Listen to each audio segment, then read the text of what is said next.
Donald Trump anchored his bid to win a second White House term next week on searing anti-migrant fear at a rally at Madison Square Garden, doubling down on his promise for a massive deportation program on day one to reverse an immigrant invasion. As the ex-president's allies defend him against Democratic claims he is a fascist and an authoritarian in waiting, based in part on warnings by his ex-chief of staff John Kelly, Trump on Sunday delivered a screed that may augur the most extreme presidency in modern history if he beats Democratic nominee Kamala Harris on November 5th. The United States is an occupied country, Trump said, as Democrats projected messages on the exterior of the storied New York City arena, reading Trump is unhinged and Trump praised Hitler. The huge rally was billed as the launch of the final stage of Trump's bid to pull off one of the greatest comebacks in American political history after trying to overturn the result of the last election and leaving office in disgrace in 2021. Before he spoke, some of the ex-president's top supporters flung race-based and vulgar rhetoric. Former congressional candidate David Rem called Harris the antichrist and the devil, while others lashed out at Hillary Clinton, illegals, and homeless people. Comedian Tony Hinchcliffe called Puerto Rico a floating island of garbage. The Trump campaign later disavowed the line, with spokesperson Danielle Alvarez saying in a statement to CNN, "This joke does not reflect the views of President Trump or the campaign." Much of Trump's speech brimmed with falsehoods and exaggerations. It was exactly the kind of rhetoric that the Harris campaign believes could prompt moderate voters and disaffected Republicans to choose the vice president. But it also represents a bet from the Republican nominee that he can drive out a huge base turnout and activate voters who don't normally cast ballots but who agree with his hardline politics. If nothing else, it clarified the choice that voters face in the coming days, as Harris promises Americans they can move on from Trump's extreme behavior that tested the rule of law and constitutional constraints on presidents during his first term. The ex-president's blistering anti-migrant rhetoric ranks alongside the most flagrant demagoguery by a major figure in any Western nation since World War II. But it was also complemented by a sharp economic argument that represented the second leg of Trump's closing pitch and targeted the frustration of many Americans who are struggling with high grocery prices despite cooling inflation. I'd like to begin by asking a very simple question. Are you better off now than you were 4 years ago? Trump asked. I'm here today with a message of hope for all Americans. With your vote in this election, I will end inflation. I will stop the invasion of criminals coming into our country, and I will bring back the American dream. He also said he would push for a tax credit for family caregivers who take care of a parent or a loved one, after Harris unveiled her own platform proposing that Medicare cover home health care. If Kamala Harris gets 4 more years, our economy can never recover.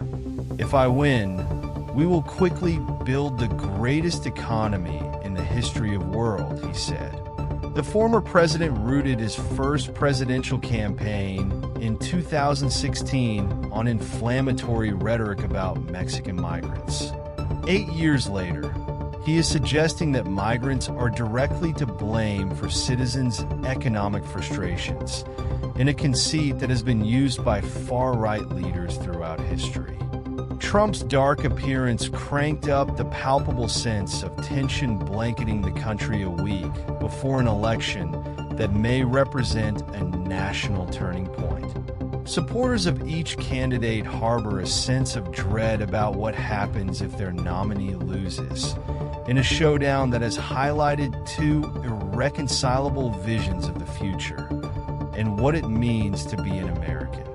The warnings from Trump that he envisages a presidency of all but unchecked power dedicated to retribution are bolstering a sense that a fateful moment is at hand.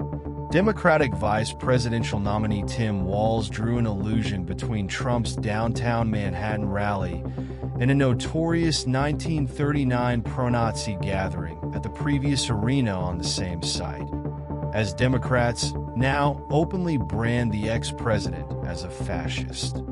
The Minnesota governor said, "There's a direct parallel to a big rally that happened in the mid-1930s at Madison Square Garden, and don't think that he doesn't know for one second Sunday's exactly raucous what event underscored how the 2024 presidential election is breaking the mold, since Trump is unlikely to be competitive in the state of New York next week.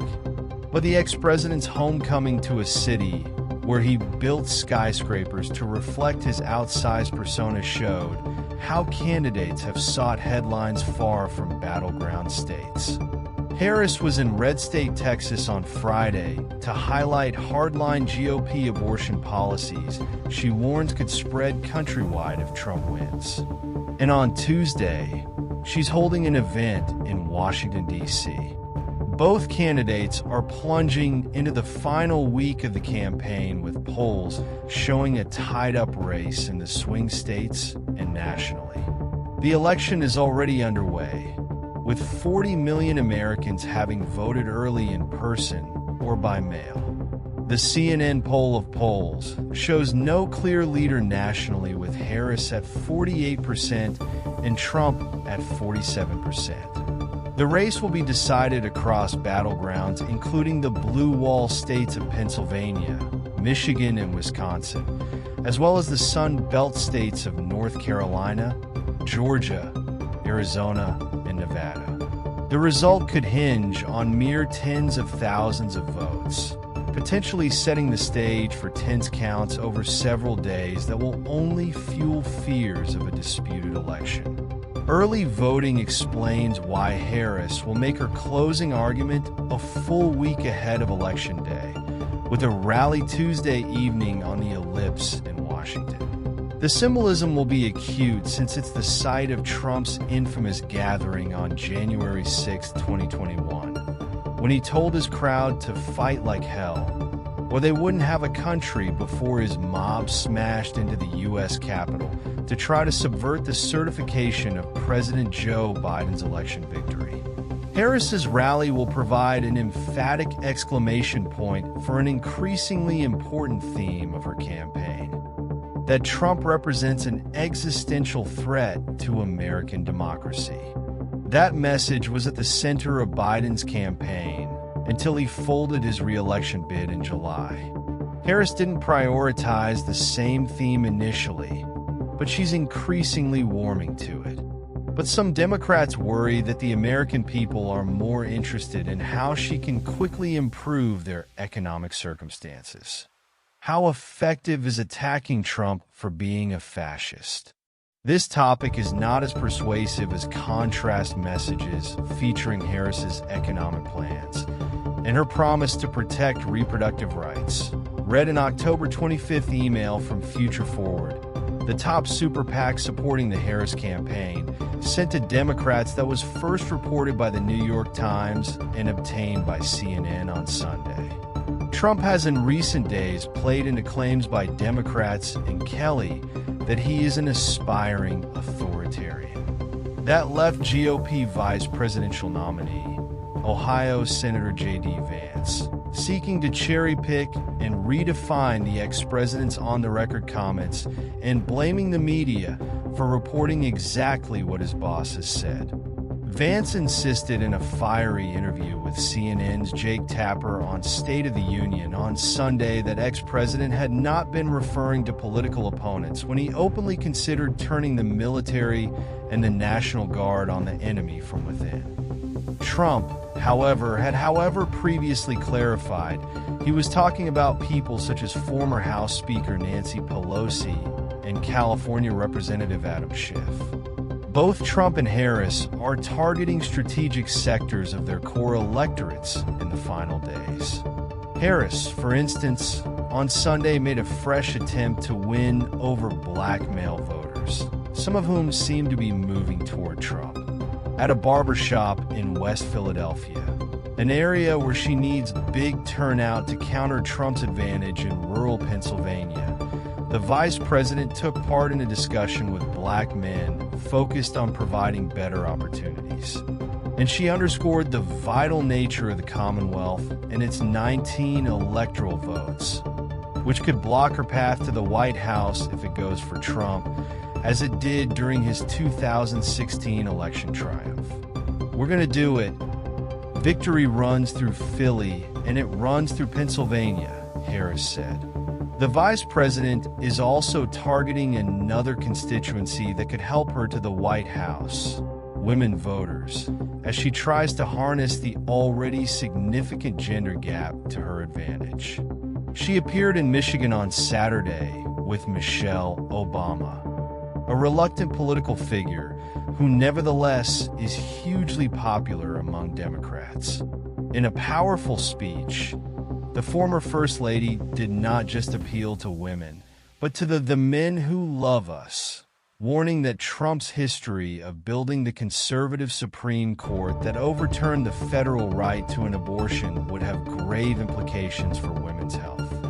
Please do not hand our fates over to the likes of Trump, who knows nothing about us, who has shown deep contempt for us, Obama said. Because a vote for him is a vote against us, against our health, against our worth.